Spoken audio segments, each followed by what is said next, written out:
What's up, everyone? Welcome back to another review, and this time we're taking a look at Diary of the Dead, written and directed by George A. Romero. Diary of the Dead is the fifth installment into his famed Living Dead franchise.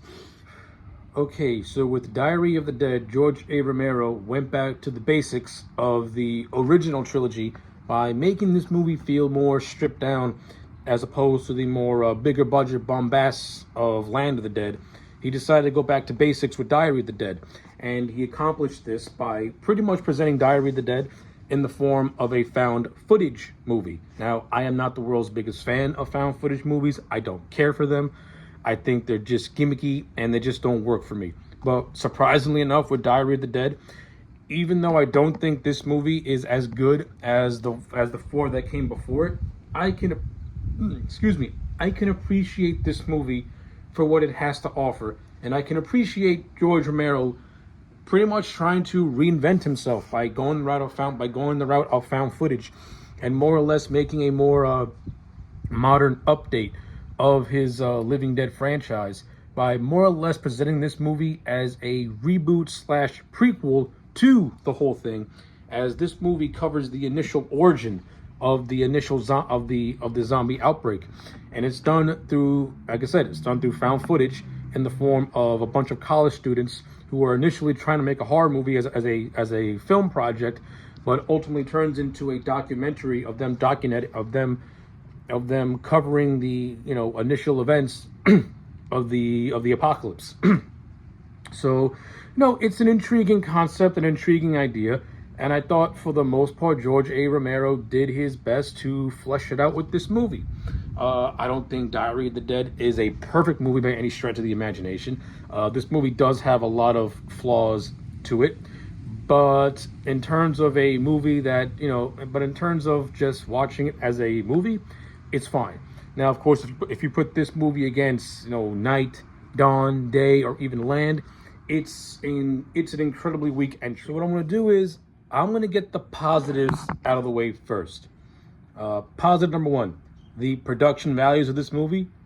For a $2 million budget, George A. Romero was able to make the most out of what he got. George Romero is one of those directors that's really good at taking his budget and maximizing the most out of it. And he did that with this movie. He used the gimmick of found footage, but he did it through the use of cinema verite. So you have a lot of voiceovers and stuff like that.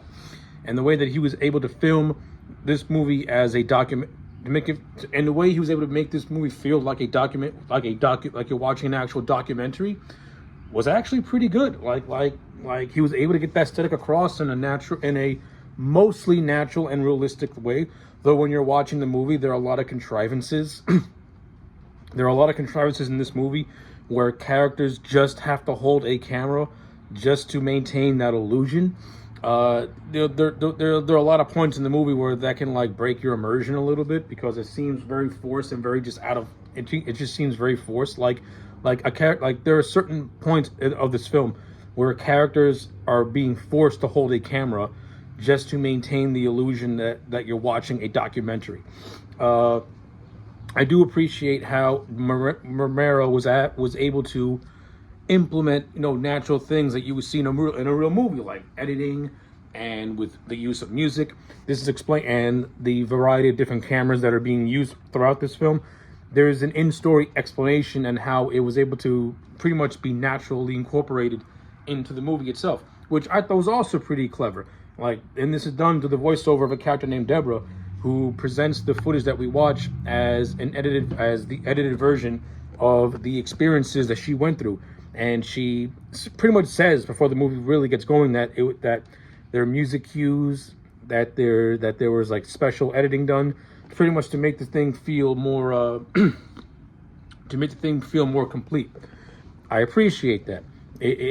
When you watch the movie, it still feels like you're watching a movie, but at the same time, it also feels like you're watching a documentary as well.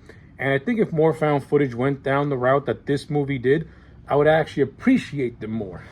I think the movie that came close to replicating this style was Chronicle, which is actually one of the few found footage movies that I actually like. So yeah, in terms of the production values, solid. Not as great as, let's say, the first four movies, but with the intent that Romero was trying to get across, he mostly got it across in a decent way. I'll give it that. Like, if this movie was done by any other director, it wouldn't have half the style or polish that Romero gave it. So at least there's some credibility behind this thing. When it comes to the cast and the acting, it's fine. Nobody gives a groundbreaking performance, but nobody gives a bad performance. I mean, you do have some actors that are kind of maybe a little too hammy for my taste, and there are certain scenes where I don't know what Romero was going for in terms of dark comedy. Like, for example, in the third act, the characters go to the mansion of one of their friends, and when their friend turns into a zombie, this character named Jason and this other character named Tracy are doing a bit that feels very comical. Meanwhile, the character of Jason and Tracy are about to be killed by the zombie, and there's like forced humor into this thing, and it just feels very out of place. It just felt very out of place, and it just felt very, very weird to me. Like, it all because the character of Jason refused to turn off his camera.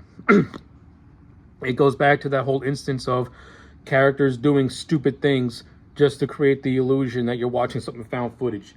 Stuff like that kind of breaks your immersion a little bit. Other aspects of this movie, like, this movie does have some decently directed scenes. I will give it that. Like, there's this really good scene in the hospital that I thought was really well done. And there's another scene at the character of Deborah's house where she's looking for her family. That's also a nicely directed scene as well. Like, in terms of like Romero still being able to use his suspense and tension building, you do have certain scenes where he's able to do that. But then you have a lot of scenes that just drag on longer than they should. And a good example is where our heroes come across the National Guard, led by this character. I forgot his name was. I think his name was Ben or something. And they go to his bunker, and this scene drags on for way too long. And this shows that Romero is a director who is really good at pacing his scenes, and making scenes with dialogue feel interesting and must watch. This entire sequence feels like padding. Feels like he does not know what to do with the middle part of this movie before going to the final act. And it just feels too stretched out and too overly long for my liking. And there's no suspense or tension to it whatsoever. Minus them coming across one of the soldiers who got turned into a zombie. And they kill him by breaking an acid bottle over his head or something like that. And then you have this other scene while they're driving to one of their friends' house. They get stopped by another set of National Guards, led by a character named Nicotine, who's like a National Guard guy. And they basically loot and rob our heroes. So like you got scenes like that just feel like padding and don't really need to be in this movie. It just kind of slows the pacing down a lot. But once you get to the final act in the friend's mansion, more or less the movie kind of plays out the way it does. And then you get to the final, and then the movie just kind of stops after the character of Jason is killed by his girlfriend. Once he gets bitten by this other character named Ridley, I think his name was. Yeah, the movie just stops, and the movie just stops. The documentary. Then you just get an homage of scenes of people killing zombies in really gruesome and horrific ways. Speaking of the zombies and the makeup and effects, not as visceral as the first four movies, not as interesting looking as the first four movies. In terms of the design and the makeup of the zombies, you can tell that it's done very low budget because they don't look unique. There's no uniqueness to any of them whatsoever. They all look like something you would see on The Walking Dead, like no uniqueness. It's not like, none of them look like Bud from Day of the Dead. None of them look as, creepy or creative like in Dawn of the Dead. Like, they just look like typical zombies that you would see in any other ham and egger zombie movie. I don't like how the zombies look from a design-wise in this movie. Like, none of them stand out or have their own unique feature to them. Which is a shame, because the Living Dead movies are known for having unique-looking zombies, and when you get to Diary, they just look very just plain. They don't look interesting at all. And the makeup, For a low budget, the makeup does look fine, but there's no creativity behind it, which is a shame because, again, as I said, these movies are known for having immense creativity. And in Diary of the Dead, you can see George Romero's age as a director in this movie. Like, this movie really shows that, he's lost his edge in terms of a filmmaker, and he's just relying on his laurels in order to get by with this movie. Does that make it an unwatchable movie? No. But does it make it a movie that you've seen before? Yes, it does. The only difference is that it has Romero's name on it, and his name still has credibility in the horror world. And that's why this movie is only watchable, is because you do get glimpses of his wit, you do get glimpses of his sharpness. And even though none of the characters to me really stand out, the one I do like is the college professor named Maxwell, mainly because he has a couple of lines that got a chuckle out of me. And most of Romero's wit and sharpness is in the dialogue of the college professor, at least to me, at least.